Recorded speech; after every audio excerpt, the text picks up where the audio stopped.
నమస్కారం. దూరదర్శన్ వార్తలకు స్వాగతం. నేను కీర్తి. ముందుగా ముఖ్యాంశాలు.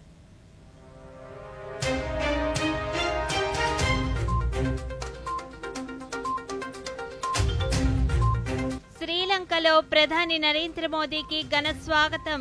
ఆ దేశం అత్యున్నత పౌర పురస్కారం శ్రీలంక మిత్ర విభూషణను ప్రధానికి బహుకరించిన శ్రీలంక అధ్యక్షులు అనురకుమార దిశానాయకే. భారత్ శ్రీలంకల సహకార భాగస్వామ్యాలు భవిష్యత్తులో మరింత ప్రగతిని సాధిస్తాయన్న ప్రధాని. ఇరు నేతల సంయుక్త సమావేశంలో పేర్కొన్న నరేంద్ర మోదీ. రాష్ట్రంలోని అన్ని వర్గాల అభ్యున్నతికి మరిన్ని పథకాలు అమలు చేస్తామన్న ముఖ్యమంత్రి.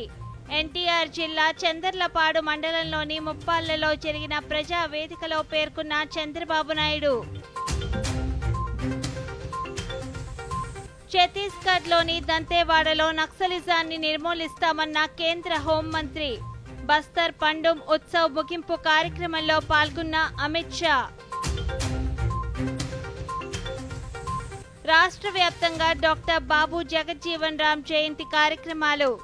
ఘనంగా నివాళులర్పించిన ప్రజాప్రతినిధులు, ఉన్నతాధికారులు. వార్తల్లోని వివరాలు చూద్దాం. ప్రధానమంత్రి నరేంద్ర మోదీ శ్రీలంక పర్యటనలో భాగంగా పలు ద్వైపాక్షిక సమావేశాల అనంతరం ఆ దేశ క్రికెటర్లు ప్రధానిని కలిశారు. ప్రధాని వారితో ముఖాముఖి మాట్లాడారు. వారి క్రీడా అనుభవాలను తెలుసుకుంటూ విజయాలను ప్రస్తావించారు.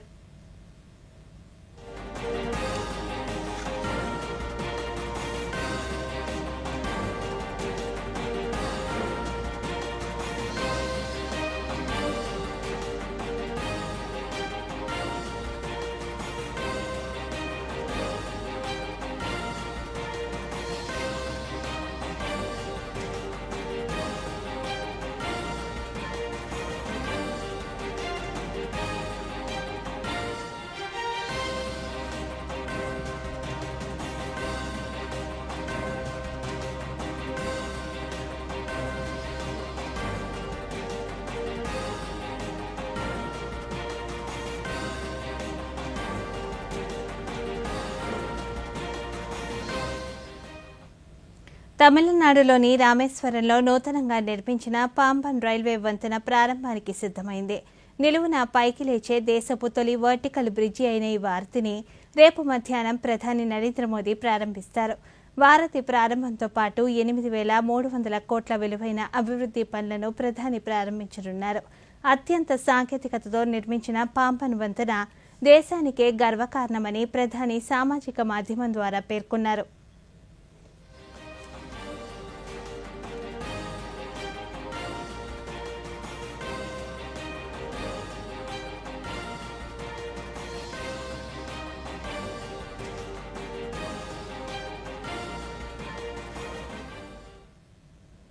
భారత్ శ్రీలంకల మధ్య సహకార సంబంధాలను బలోపేతం చేసేందుకు చేసుకున్న ఒప్పందాలు ఇరు దేశాలను భవిష్యత్తులో మరింత ప్రగతిలోకి నడిపిస్తాయని ప్రధానమంత్రి నరేంద్ర మోదీ అన్నారు. భారత్ తన పొరుగు దేశాలతో అనునిత్యం మైత్రి సంబంధాలను కోరుకుంటుందన్నారు. శ్రీలంక పర్యటనలో భాగంగా ప్రధాని నరేంద్ర మోదీ శ్రీలంక అధ్యక్షుడు అనురకుమార దిశానాయకే సంయుక్తంగా పలు అభివృద్ధి కార్యక్రమాలను రాజధాని కొలంబోలో ప్రారంభించారు. ఇరు దేశాధ్యక్షులు సమక్షంలో రక్షణ, ఆరోగ్య, వైద్య రంగాల్లో పరస్పర సహకారాన్ని పెంపొందించేందుకు అవగాహన ఒప్పందం జరిగింది. Bharat, Sri Lanka, United Arab Emirates, UAE మధ్య ద్వైపాక్షిక సహకార ఒప్పందం చోటు చేసుకుంది. అనంతరం లంకలోని సంపూర్లో ఏర్పాటు చేయనున్న సోలార్ పవర్ ప్రాజెక్టుకు భూమి పూజను వీడియో కాన్ఫరెన్స్ ద్వారా అధినేతలు లాంఛనంగా ప్రారంభించారు. ఈ సందర్భంగా ప్రధాని మోదీ మాట్లాడుతూ లంకతో స్నేహ సంబంధాలు ఉన్నత శిఖరాలకు తీసుకుపోయే దిశగా కృషి చేస్తామన్నారు.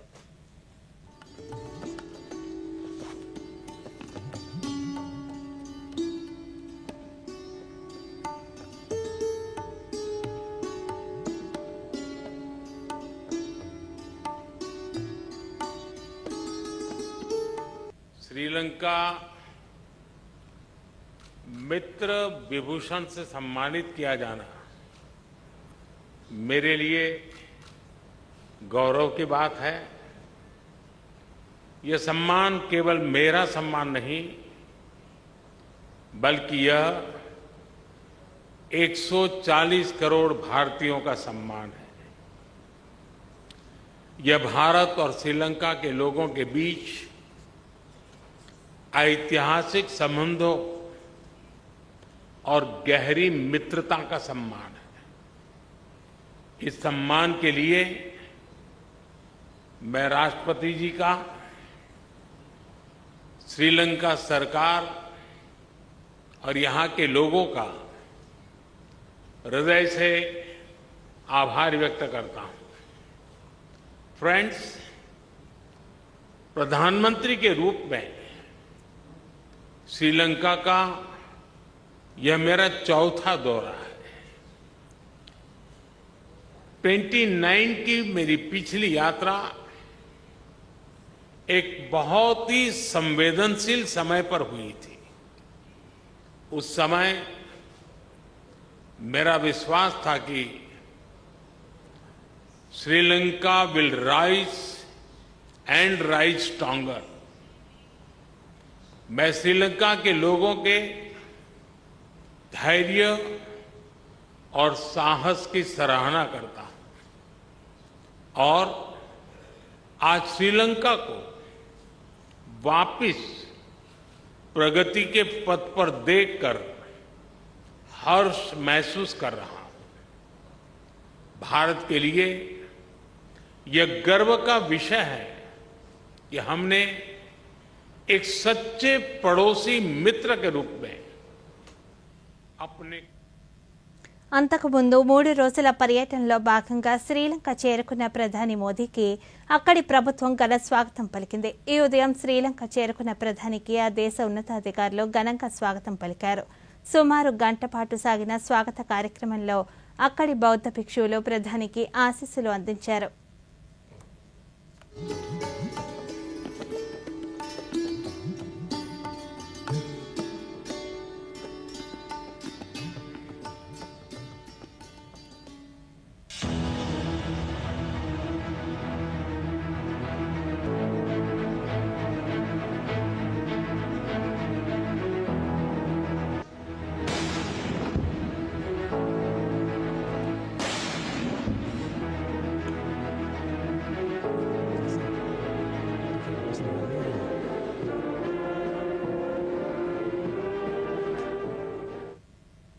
శ్రీలంక దేశ అత్యున్నత పురస్కారం శ్రీలంక మిత్ర విభూషణను ఆ దేశ అధ్యక్షులు ప్రధాని నరేంద్ర మోదీకి బహూకరించారు.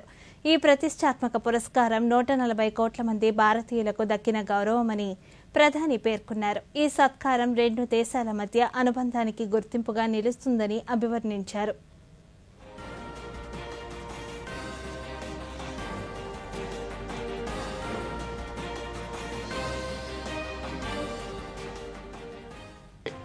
यह सम्मान केवल मेरा सम्मान नहीं, बल्कि यह 140 करोड़ भारतीयों का सम्मान है। यह भारत और श्रीलंका के लोगों के बीच ऐतिहासिक संबंधों और गहरी मित्रता का सम्मान है। సమసమాజ నిర్మాణం కోసం జీవితాంతం పోరాడిన చైతన్యమూర్తి, స్వాతంత్ర సమరయోధులు, భారత మాజీ ఉప ప్రధాని బాబు జగజ్జీవన్ రామ్ జయంతి సందర్భంగా యావత్ జాతి ఆయనకు ఘనంగా నివాళులర్పిస్తుంది. చిన్ననాటి నుంచి వివక్షను ఎదుర్కొంటూ మరోవైపు సామాజిక సమానత్వం కోసం, అణగారిన ప్రజల హక్కుల కోసం అలుపెరగని పోరాటం చేశారు బాబు జగజ్జీవన్ రామ్. ఈ రోజు ఆయన జయంతి సందర్భంగా దూరదర్శన్ అందిస్తున్న ప్రత్యేక కథనాన్ని ఇప్పుడు చూద్దాం.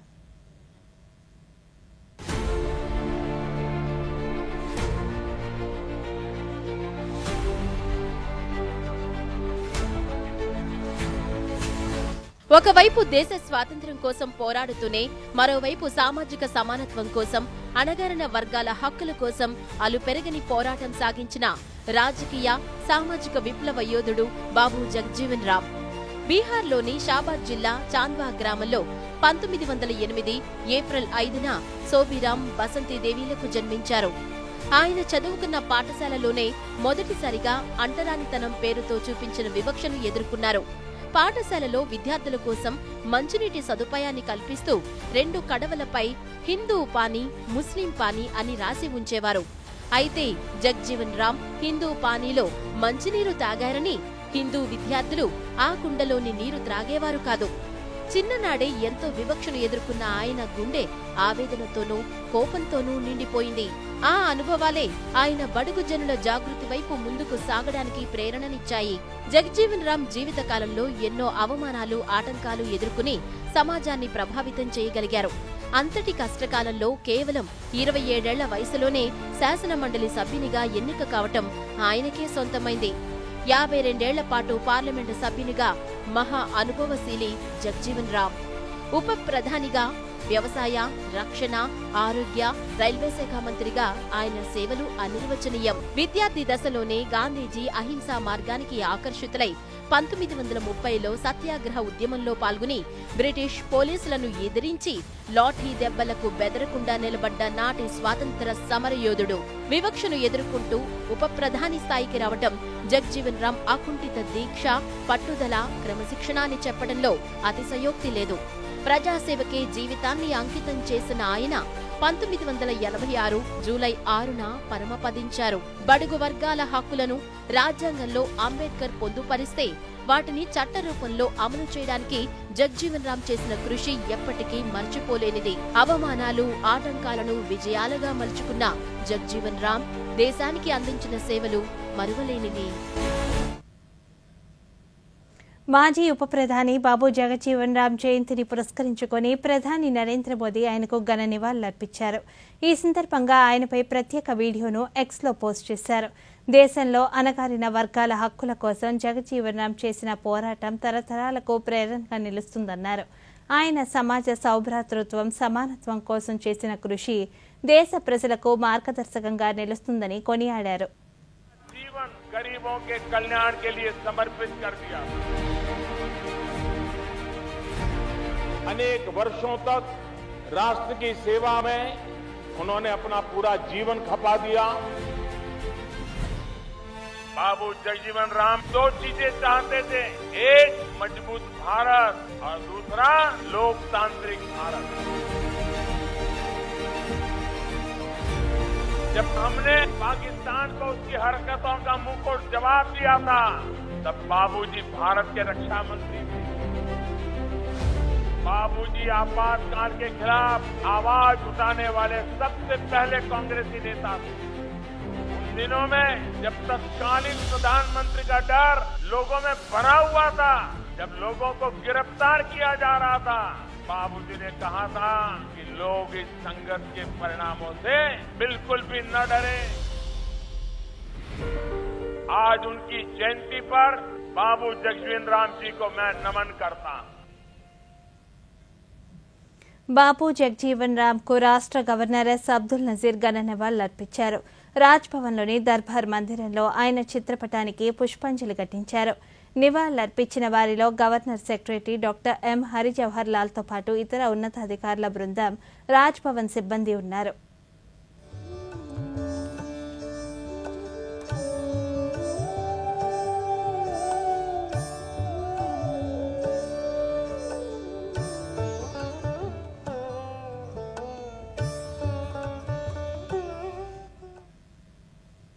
ఆర్థికంగా అభివృద్ధి చెందిన కుటుంబాలు సమాజ అభ్యున్నతికి పాటుపడాలని ముఖ్యమంత్రి చంద్రబాబు నాయుడు పిలుపునిచ్చారు. ఎన్టీఆర్ జిల్లాలోని నందిగామ నియోజకవర్గంలోని ముప్పాళ్ల గ్రామంలో పర్యటించిన ముఖ్యమంత్రి దేశ మాజీ ఉప ప్రధాని, స్వాతంత్ర సమరయోధుడు బాబు జగజీవన్ రామ్ విగ్రహానికి నివాళులర్పించారు. అనంతరం ప్రజావేదికపై ముఖ్యమంత్రి మాట్లాడుతూ అట్టడుగు వర్గాలకు చేయూతనివ్వడం ఆర్థికంగా అభివృద్ధి చెందిన వారు బాధ్యతగా భావించాలన్నారు.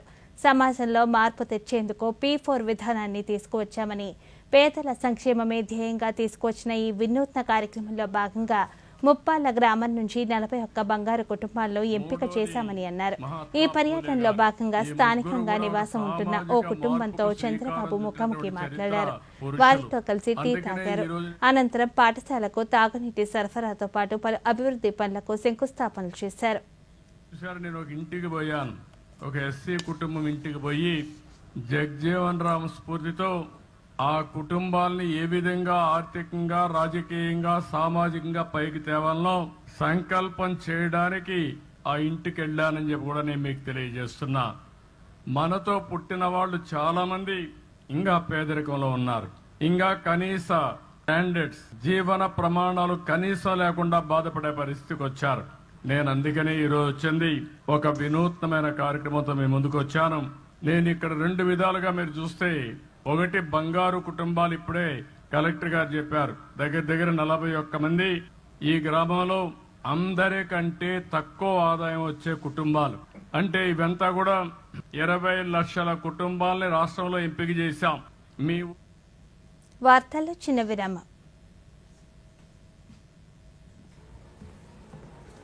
ఫారెక్స్ ట్రేడింగ్ ఇప్పుడా? ఒక ట్రేడ్కే 6. ఇరుక్కున్నావ్.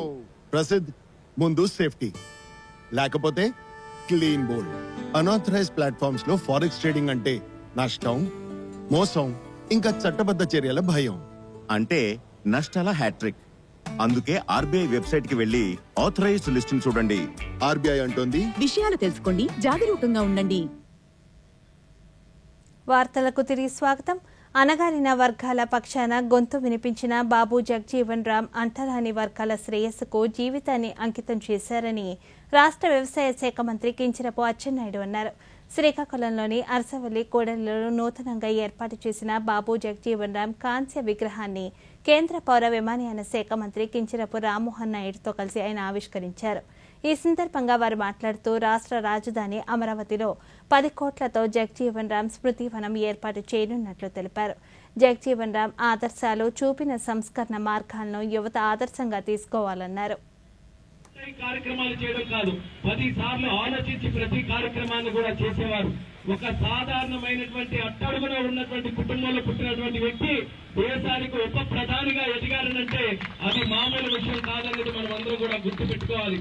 ఈ రోజైతే మనందరికీ కూడా ఒక బీసీ గున్నా, ఎస్సీ గున్నా, ఎస్టీ గున్నా మన తాలూకా హక్కులు పరిరక్షించడానికి ఎన్నో చట్టాలు ఈ రోజు ఉన్నాయి. కానీ ఆ రోజుల్లో స్వతంత్రం కూడా ఎవరికీ కూడా లేదు. అటువంటి సమయంలో అంటరానితనం కూడా మన దేశంలో ఉన్నప్పుడు అలాంటి కుటుంబం నుంచి ముందుకు వచ్చి ఎంత వివక్షత సమాజంలో చూపించిన కక్ష అనే మాట ఎక్కడా కూడా లేకుండా వివక్షతని సమాజం ఏర్పాటు చేసే మనం తీసి పారేయాలని చెప్పి ఒక మంచి పాజిటివ్ ఆలోచనతో రాజకీయాల్లోకి అడుగుపెట్టినటువంటి వ్యక్తి జగ్జీవన్ రామ్ గారని తెలియజేసుకుంటున్నాను. ఈ రోజు జగజ్జీవన్ రావు గారు పార్లమెంటేరియన్ గా సుదీర్ఘం పనిచేశారు. కేంద్రంలో అనేక మంత్రిత్వ శాఖలకి ప్రాతినిధ్యం వహించారు. దేశానికి ఉప ప్రధానిగా కూడా పనిచేశారు. అటువంటి వ్యక్తి ఆదర్శంగా మనం తీసుకోవాలి. ఆయన అంటరానితనం ఉన్నటువంటి రోజుల్లో ఆ రోజు పోరాటం చేసినటువంటి వ్యక్తి, స్వాతంత్ర ఉద్యమంలో పాల్గొన్నటువంటి వ్యక్తి, క్విట్ ఇండియా ఉద్యమంలో పాల్గొన్నటువంటి వ్యక్తి.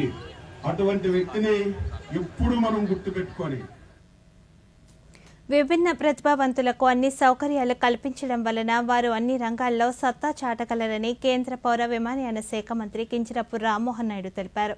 శ్రీకాకుళంలోని స్కౌట్స్ అండ్ గైడ్స్ కార్యాలయంలో ప్రభుత్వ పాఠశాలలు, భవిత కేంద్రాల్లోని విభిన్న ప్రతిభావంతుల విద్యార్థులకు ఉచితంగా ఉపకరణాలను రాష్ట్ర వ్యవసాయ శాఖ మంత్రి కింజరాపు అచ్చెన్నాయుడుతో కలిసి అందజేశారు. ఈ సందర్భంగా వారు మాట్లాడుతూ జిల్లాలో నెలకు ఒక రోజు ప్రతిభావంతుల కొరకు కేటాయిస్తున్నామని, ప్రతి నెల 3వ శుక్రవారం స్వాభిమాన్ పేరుతో ప్రత్యేక దర్బార్ ఏర్పాటు చేస్తున్నామన్నారు.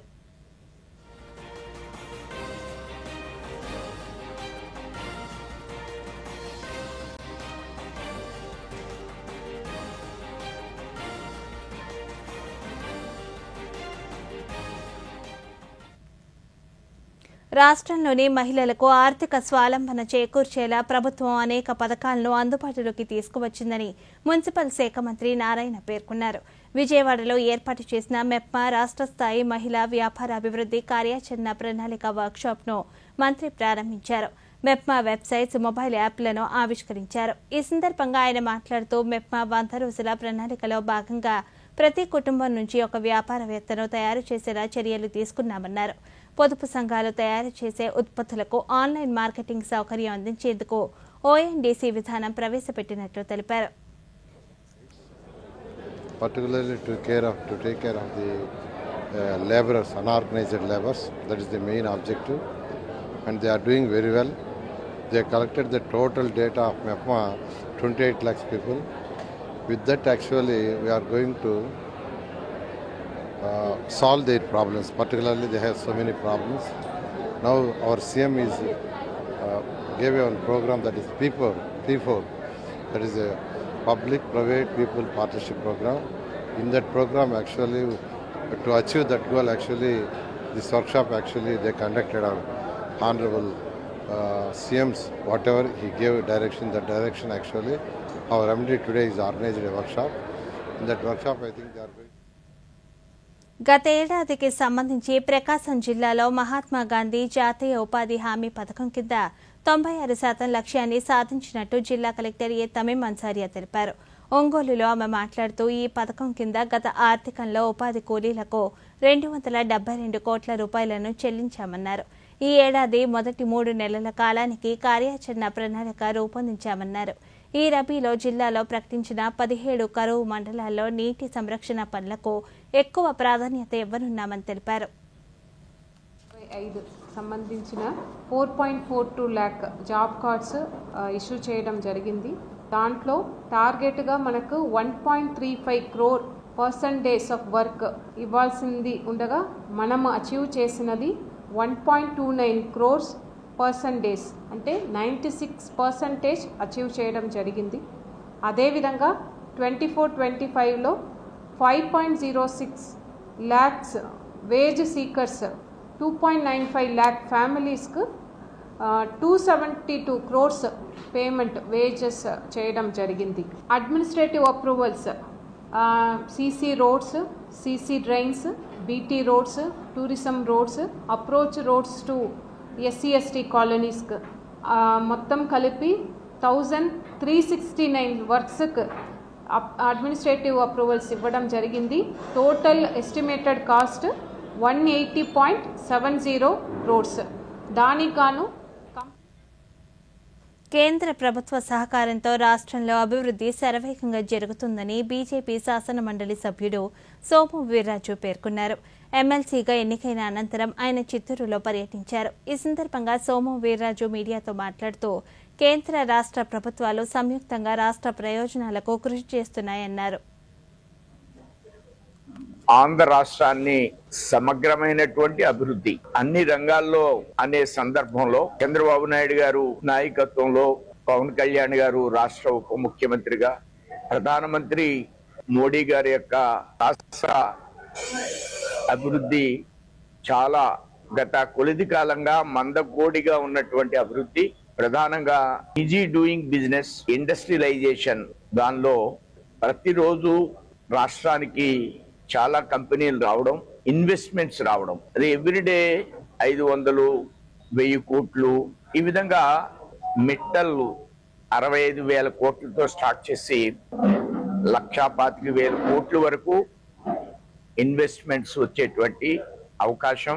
అలానే గ్రీన్ ఎనర్జీలో రిలయన్స్ యొక్క సహకారంతో 500 యూనిట్స్ గ్రాస్తో CNGని తయారు చేశారు.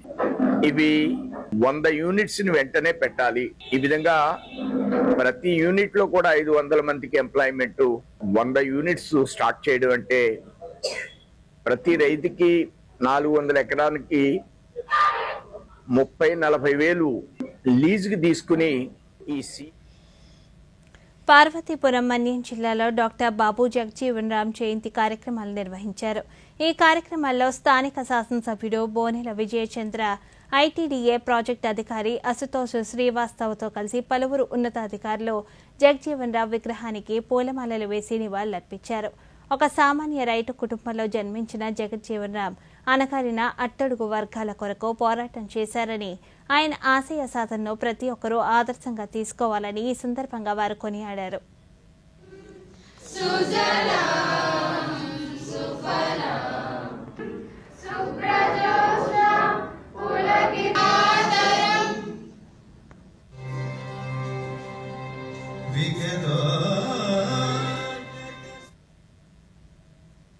నెల్లూరు జిల్లా వ్యాప్తంగా డాక్టర్ బాబు జగజీవన్ రామ్ జయంతి కార్యక్రమాలు నిర్వహించారు. ఈ కార్యక్రమాల్లో జిల్లా కలెక్టర్, సంయుక్త కలెక్టర్లతో పాటు శాసనసభ్యులు, ఉన్నతాధికారులు, స్వచ్ఛంద సంస్థల ప్రతినిధులు పాల్గొని జగజీవన్ రామ్కు ఘనంగా నివాళులర్పించారు. ఈ సందర్భంగా వారు దేశ స్వాతంత్ర్యం కోసం జగజీవన్ రామ్ విశేష కృషి చేశారని పేర్కొన్నారు.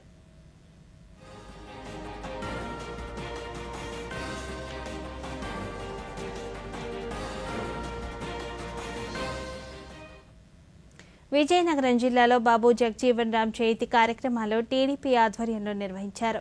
స్థానిక శాసనసభ్యులు పూసపాటి అతిథి విజయలక్ష్మి గజపతిరాజు, పాలిట్ బ్యూరో సభ్యులు పూసపాటి అశోక్ గజపతిరాజు పాల్గొని జగజీవన్ రామ్ చిత్రపటానికి పూలమాలలు వేసి నివాళులర్పించారు.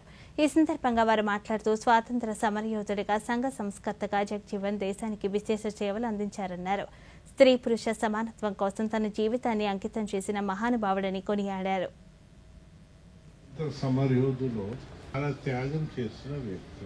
మనకి స్వతంత్రం వచ్చిన తర్వాత భారతదేశం అసలు మనకి కావాల్సిన ఆహారం కూడా పండించలేని దుస్థితి ఉన్నప్పుడు మన అగ్రికల్చర్ మినిస్టర్గా ఆయన కృషి అందరినీ మోటివేట్ చేసి, ఎందుకంటే అందరినీ ప్రత్యేకంగానే రైతుల్ని కూడా మోటివేట్ చేసి వారికి నిపుణులు తెచ్చి వారి చేత ప్రొడక్టివిటీ పెంచి, భూమి పెంచి ఆయన సెల్ఫ్ సఫిషియెంట్ చేయడానికి, మన భారతదేశంలో ఆకలిని తీర్చడానికి ఆయన చేసిన కృషి, ఆ కృషి నుంచి మనం అనుభవిస్తున్న ఈ రోజుల్లో మర్చిపోరాదని నేను మనవి చేస్తాను. డెప్యూటీ ప్రైమ్ మినిస్టర్గా చేసి ఒక 30 సంవత్సరాలు మినిస్టర్గా ఇండిపెండెన్స్ తర్వాత ఉన్నారు. ఇండిపెండెన్స్ ముందు వారు కాన్స్టిట్యూయెంట్ అసెంబ్లీలో కూడా వారు కీలక పాత్ర వహించారు. అలాగే పల్నాడు జిల్లా నర్సారావుపేటలో ఒక బాలిక బర్డ్ ఫ్లూతో మృతి చెందింది. ఈ నేపథ్యంలో ఢిల్లీ నుంచి వచ్చిన కేంద్ర బృందం ఆ బాలిక చికిత్స పొందిన ఎయిమ్స్లో మెడికల్ రికార్డులను పరిశీలించింది. అనంతరం ఆ బాలిక నివసించే ప్రాంతాల్లోని కోళ్ల ఫారంలో చికెన్ షాపులను పరిశీలించింది. గత 2 రోజులుగా జరుగుతున్న ఈ కార్యక్రమంలో ఢిల్లీ బృందం అందజేసిన నివేదిక ప్రకారం తదుపరి చర్యలు తీసుకుంటామని జిల్లా కలెక్టర్ పి అరుణ్ బాబు తెలిపారు. మన దగ్గర ఉన్నటువంటి బర్డ్స్ ఈ అవైలబిలిటీ కూడా తక్కువ, అంటే మన దగ్గర కోళ్ళ ఫారాలు తక్కువ, ఉన్న కోళ్ళే తక్కువ. బట్ ఇది ఎక్కడి నుంచి వచ్చిందనేది మనకు తెలియట్లేదు. దాని మీద మూలాలు కనుక్కునే పనిలో మెడికల్ అండ్ హెల్త్ వాళ్ళు, యానిమల్ హస్బెండరీ టీము ఉన్నారు. ఢిల్లీ నుంచి కూడా ఒక టీమ్ ఆఫ్ ఆఫీసర్స్, డాక్టర్స్, సైంటిస్టులు వచ్చారు. దీని మీద కూడా ఎవరు ఆందోళన చెందాల్సిన అవసరం లేదు. ఆ ప్రాంతం అంతా స్క్రీనింగ్ చేశాము, అందరికి టెస్టులు చేశాము. ఎవరు కూడా పాజిటివ్గా నిర్ధారణ కాలేదు, అందరూ నెగిటివ్ ఉన్నారు. ఎవరికి సింటమ్స్ కూడా లేవు. మరి ఆ పాపకి ఎలా వచ్చిందనేది కూడా మనం ట్రేస్ చేస్తున్నాము. ఏమైతే ఇన్సిడెంట్ జరిగిందో దాన్ని దృష్టిలో పెట్టుకొని కొంతకాలం కొంచెం అప్రమత్తంగా ఉండవాలని మీ ద్వారా ప్రజలందరినీ రిక్వెస్ట్ చేస్తాం. ప్రధానమంత్రి నరేంద్ర మోదీ శ్రీలంక పర్యటన సందర్భంగా ఇరు దేశాలు ఉమ్మడి భవిష్యత్తు కోసం భాగస్వామ్య బలోపేతంపై ద్వైపాక్షిక ఒప్పందాలు చేసుకున్నాయని విదేశాంగ శాఖ కార్యదర్శి విక్రమ్ మిశ్రీ తెలిపారు. ప్రధాని పర్యటన వివరాలపై కొలంబో మీడియా సమావేశంలో ఆయన మాట్లాడుతూ ఇరు దేశాల అనుసంధానం, సాధించిన పురోగతి, వ్యాపార సహకారం, రక్షణ, ఆర్థిక సంబంధాలు, మత్స్యకారుల సమస్యలు, వాటి పరిష్కారం కోసం తీసుకోవాల్సిన చర్యలు వంటి అంశాలపై ఇరు నేతలు చర్చలు జరిపారని ఆయన వివరించారు. Colombo to a very warm welcome. He was received by 6 cabinet ministers of the government of Sri Lanka, led by Foreign Minister Vijitha Herath.